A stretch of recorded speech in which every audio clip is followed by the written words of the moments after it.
Hello and welcome to my record room in sunny Los Angeles. Today, gems from the Philips catalogue. Now, during the heyday of the vinyl LP, Philips was one of the main classical companies putting out records regularly. I've already talked about several of the other major ones, Decca, EMI Columbia, and also Deutsche Grammophon. Now, Philips came along a little bit later. They were part of a huge electronics firm, Philips, which decided to start its own record imprint in the mid-40s. And I believe they started issuing records in around 1950 or so. But certainly during the time that I was growing up and starting to collect records, which was during the 60s, 70s, 80s, Philips was one of the main companies. Now, at that time, it was not a label that I was drawn to as much as I was drawn to Decca, EMI, and Deutsche Grammophon. I have no particular sense of why. It had many wonderful artists, but I guess on some level I found the records less immediately attractive, less sexy in their presentation, I guess. I mean, the Deutsche Grammophon label had that wonderful cartouche. They were immediately exciting records to look at, often had very creative cover work, especially later on during the 70s. Decca just had fabulous sound. EMI likewise had this huge stable of fantastic musicians, and the recordings were excellent. Philips for me was a bit of an outlier, but when I started getting back into buying used classical records, basically in the late 90s, you could find Philips used records everywhere. Now, this was in Los Angeles. The big difference in America for American record collectors was throughout the 60s and 70s, if you wanted to get EMI or Decca records, they were usually copies pressed in the US. It was hard to find imported English copies, and the English pressings were far superior, as I've mentioned in my other videos. Philips, on the other hand, their records were all imported into the USA, so American collectors were able to get Philips records that were pressed in Europe, usually Holland, sometimes France. And that makes a big difference in terms of the quality of vinyl, the quality of pressing. So there was a plethora of Philips used records to be found in the record stores around Los Angeles, and I slowly started picking these up, and over the years I've made some wonderful discoveries. And amongst my wonderful discoveries is this first record I'm going to feature, or it's rather a box set. And this is of the complete Mozart violin concertos played by Henryk Szeryng with the New Philharmonia Orchestra of London conducted by Alexander Gibson. Now, I think Henryk Szeryng is a violinist who is underappreciated, certainly in comparison to someone like Jascha Heifetz, who really took the musical world by storm, and his series of recordings on RCA, Living Stereo, are just phenomenal. Szeryng is a very different kind of violinist. He's a violinist who in some ways backs into the spotlight. His tone is very sweet and mellow. He has a wonderful sense of the long arching musical line. It's a lovely sound to listen to, and in that regard I think of him more in the company of someone like Nathan Milstein, a violinist who I also adore. Now, Heifetz is extraordinary, and there's no doubt that he set new standards of violin playing. Really, after he came along, I mean, no one could flub notes or have dodgy intonation. I mean, they really had to get their game up. Someone like Menuhin, who was a child prodigy, he actually had the experience later in life that he had to more or less reinvent his technique as a result of feedback he got from teachers. And that was the effect that Heifetz had. He just made everyone up their game. Now, this is a violinist who I underappreciated growing up. He was not someone I necessarily gravitated towards, But in recent years, I've come to really love his style of playing, along with another violinist who also recorded regularly for Philips, Arthur Grumio. One of the things that makes this set so collectible and so delightful to listen to is the sound. It is a beautiful recording.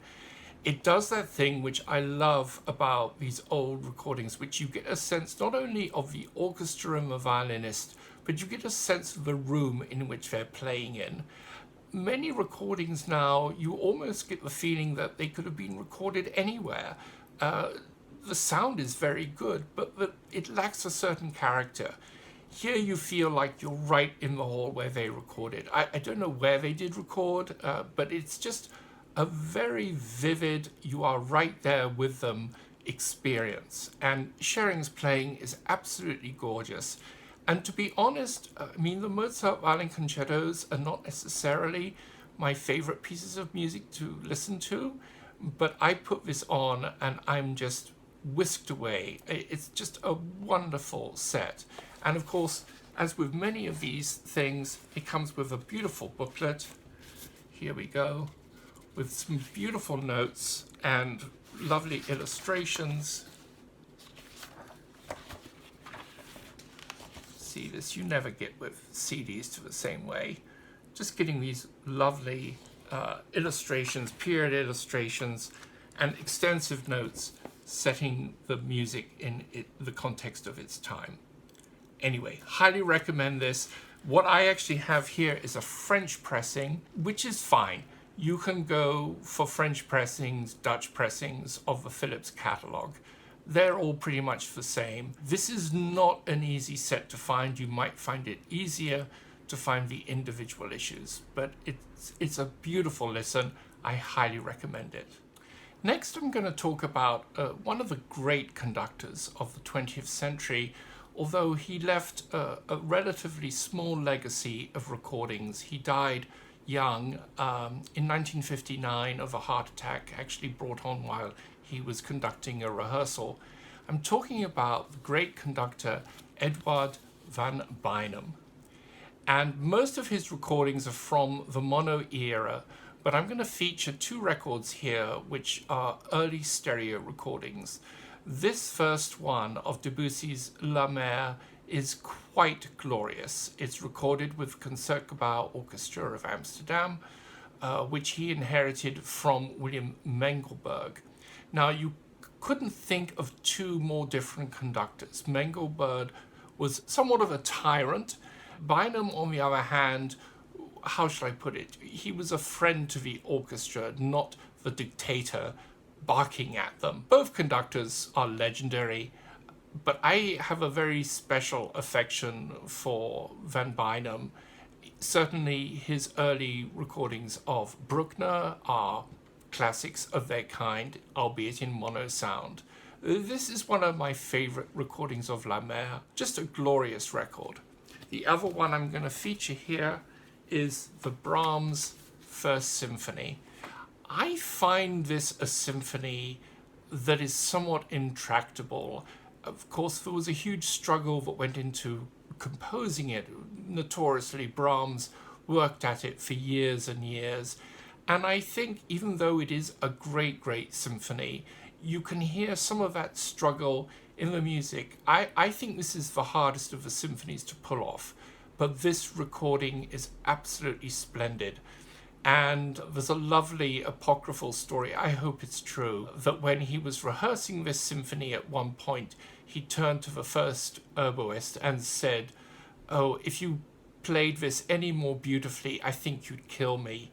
That is one story that's repeated in amongst many stories in the booklet notes for this CD reissue. And I'm bringing this up because while I love having those two records, to be perfectly honest, neither of them are first-class pressings. The sound is a little muted, and I think the sound on these CDs is far superior. And these are very easy to pick up. It would be a shame not to explore him simply because the difficulty of finding his records, and they're on vinyl, and they are hard to find. But this is an easily found collection. I think this is one of 2 collections. It has the 2 recordings I've just mentioned and some other wonderful music, including Bach, Mozart, and Schubert. It's his later recordings moving from the mono into the stereo era. If you've never explored his recordings, I highly suggest you do so. Next up, a really splendid record, one that I never really expected to find, and that is this. This is of Russian orchestral music conducted by David Lloyd-Jones with the London Philharmonic Orchestra. And I guess the most immediate reason to investigate this is, I think, the first recording ever done of the original version of Mussorgsky's Night on a Bald Mountain, or Night on the Bare Mountain to be more precise. The version of this piece that most of us are used to is the one that was adapted and reorchestrated by Rimsky-Korsakov.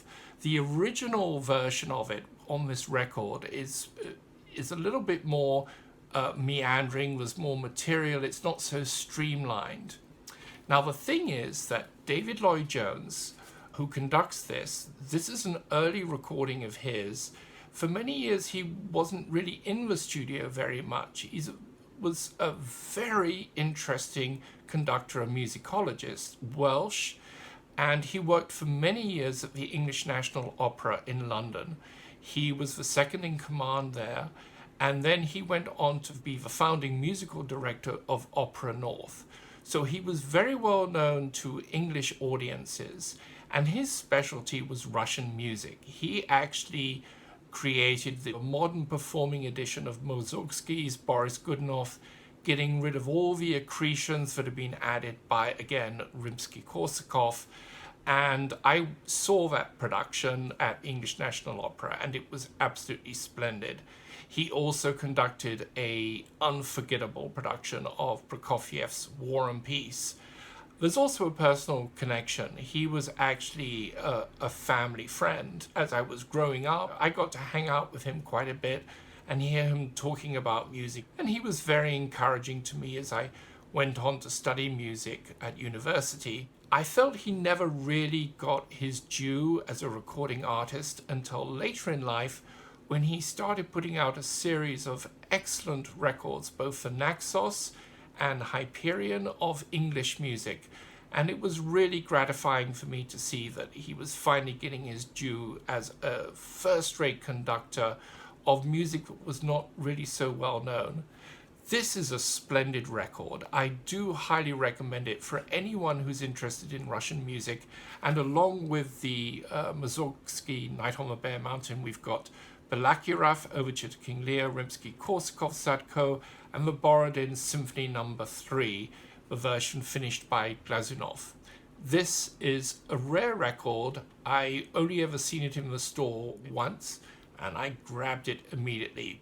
And now to one of the indisputable giants of 20th century pianists, and that is the great Russian Sviatoslav Richter. And this is one of his most famous recordings of the 2 Liszt piano concertos, accompanied by the London Symphony Orchestra and the great Russian conductor Kirill Kondrashin, who also recorded regularly for Philips. This is just a classic recording. It's beautifully recorded in terms of its sound. It's a fantastic performance. I mean, you have to be a formidable pianist to bring this music off, and he does it beautifully, just tosses it off as if it's nothing at all. I personally prefer the second concerto, which I think is a quite lovely piece. It has a somewhat more lyrical aspect to it than the first concerto. My other favorite recordings of this are by Lasse Berman, made for Deutsche Grammophon, and also Christian Zimmermann. But this one is a classic. This is an early reissue, I believe. It's certainly not a first issue, but it's a European pressing, and it sounds great. Now, I actually heard Richter perform in person. As I mentioned in one of my other videos, we had at my boarding school a fantastic concert series where they were bringing these extraordinary, legendary pianists, and we got to hear them up close and personal. That was seating on the stage right behind the pianist, and I could sit there no more than about 12 feet away and watch his hands working at the piano. I heard Rubinstein, Emil Gilels, Shura Shakarsky, Alfred Brendel, and Sviatoslav Richter. And amongst other things, he played the Mussorgsky pictures at an exhibition. Sensational. However, the impact was somewhat muted because this was the mid-70s, and he had become a sponsor of Yamaha pianos. At that time, Yamaha pianos were just starting to get into the business of piano manufacture, trying to take on the giants of Bechstein and Steinway, and getting an endorsement from Richter was a huge big deal. So when he toured, he took a Yamaha piano with him. And I'm afraid to say that back then, Yamaha pianos were not what they are now. It was a somewhat muted instrument, and there's no doubt that the impact of his playing was lessened by the quality of the instrument. Sad things. Nevertheless, he was extraordinary, and you could still hear what made him one of the legends. I'm picking out another recording he made with another Russian legend, and that is Rostropovich, Mstislav Rostropovich, the great Russian cellist. And this is, again, a classic recording on Philips of the complete Beethoven cello sonatas, central to the cello repertoire, and really they are the first pieces which, other than the Bach solo suites, which for many years were not particularly well known, it was the Beethoven sonatas which really put the instrument on the map as a solo instrument. Now this is a reissue of this classic recording done by Speaker's Corner. It's beautifully presented, as you can see, with this lovely gatefold and all the original notes. Speaker's Corner is one of the main reissue companies, and they only do all analog mastering from the master tapes. The quality of their reissues is excellent, and one of the nice things about them is they have a pretty deep catalogue. They tend to specialize in Decca, but increasingly have been branching out into other labels like Deutsche Grammophon, Philips, and even CBS.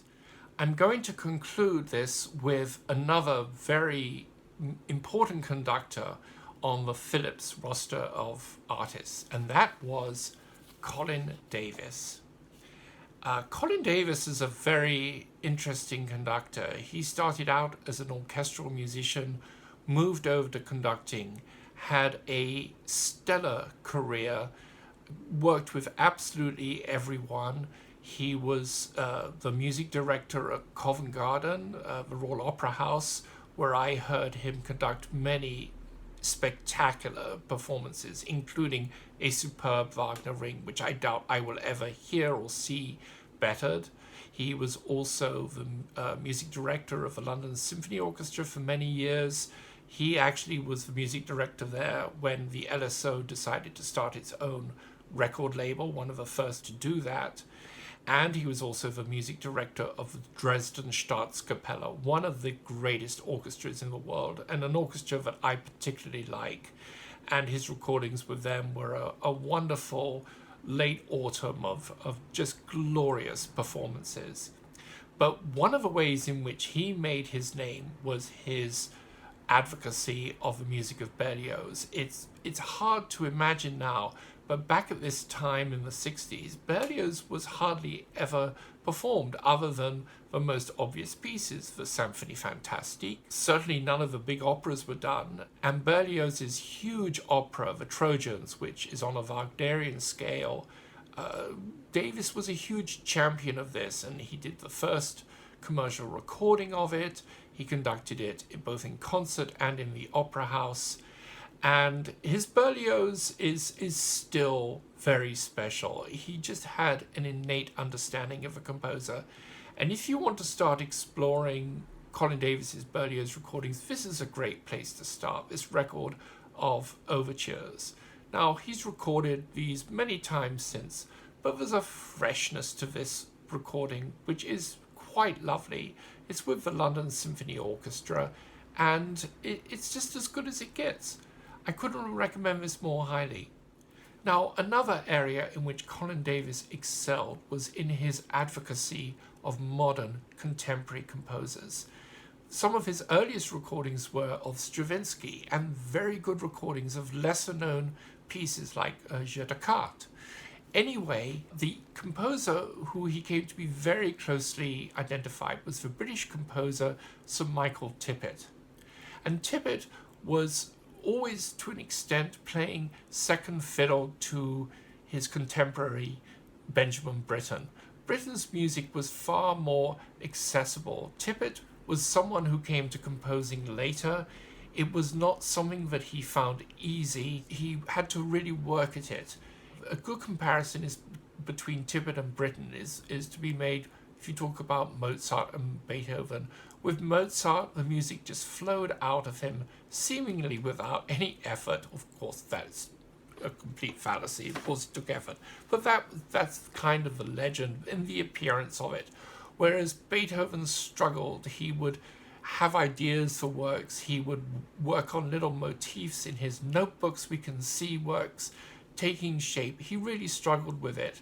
And I think there you see the big difference between Tippett and Britten. Tippett is a difficult composer. Even to this day, some of his music is very hard to get into, and it's not helped by the fact that he often wrote his own poetry or libretti for his operas or song cycles, and some of his words, the sentiments behind them, are frankly a little dated. I mean, they were a little dated even when the works were first produced. But he is an incredible original composer, and his most accessible music is really fantastic. Now, Davis recorded a huge amount of his music, and I'm going to focus on this record. And this is not the obvious one to pick. This is of his third symphony, and this is from a later period in Tippett's writing where he is starting to become a little more intractable, less accessible in his style. But nevertheless, this is a very extraordinary piece.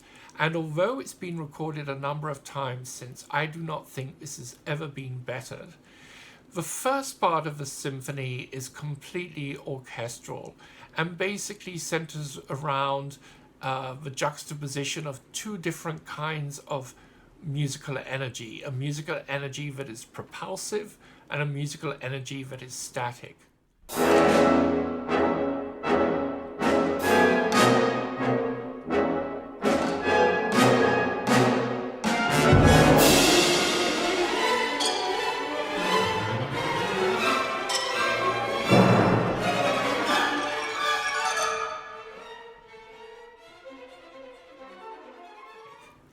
And then in the last part of the symphony, we move into, as it were, Tippett's own riff on Beethoven's Ninth Symphony. He literally starts the last section of the symphony with a direct quotation from the last movement of Beethoven's Ninth Symphony, the Ode to Joy. And then the orchestra, it plays that, and then the whole thing kind of splinters away.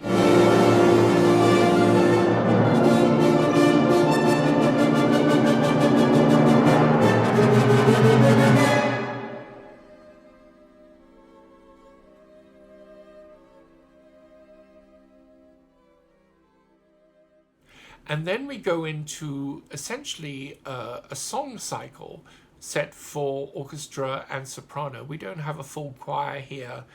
And it is, in a way, Tippett's meditation on life, taking as a springboard what Beethoven was exploring in the finale of the Ninth Symphony.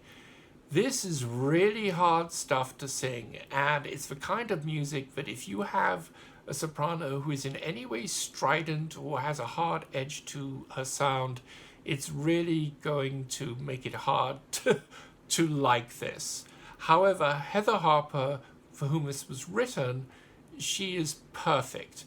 She had worked a lot with Britain as well as with Tippett, and she can shift styles effortlessly.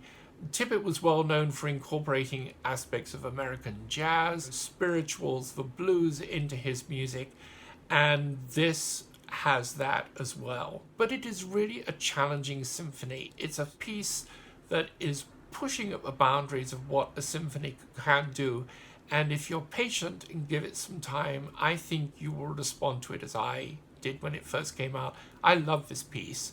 I will also just quickly mention this other record that I have here, which is more Tippett with Colin Davis, and this is actually a great place to start. The 4 ritual dances from Tippett's most popular opera, A Midsummer Marriage.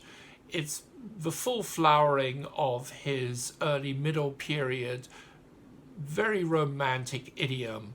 It's his most accessible work in many ways, and these extracts are taken from the original complete recording done by Colin Davis. So you have a couple of fade outs, but the performance is so vivid, it's so exciting. It's mainly ballet music, and it's describing a series of dances that are going on. All is explained in the notes to this. And then the chorus comes in at the end for a huge bacchanalian celebration of love for our 2 main characters. Anyway, this is a great way to start with Tippett.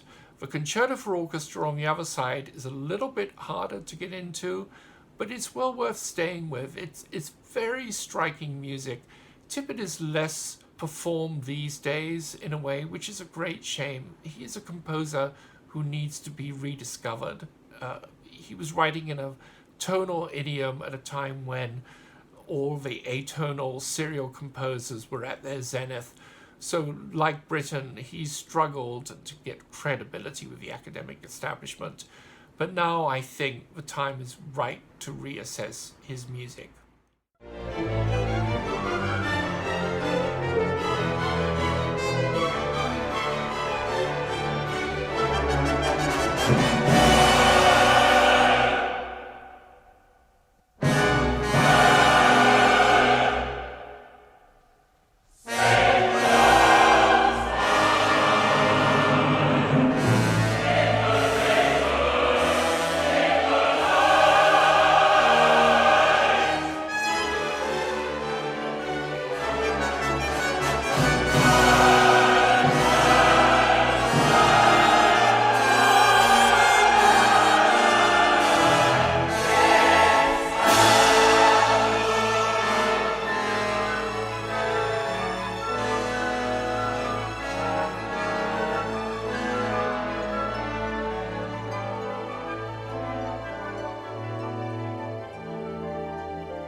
Okay, so that's it for this selection of gems from the Philips catalogue. There will certainly be more in the future, and I leave you with a view of this wonderful box set of various orchestral recordings of Berlioz done by Sir Colin Davis. You can find that around, well worth purchasing. Until we meet again, many happy hours of listening.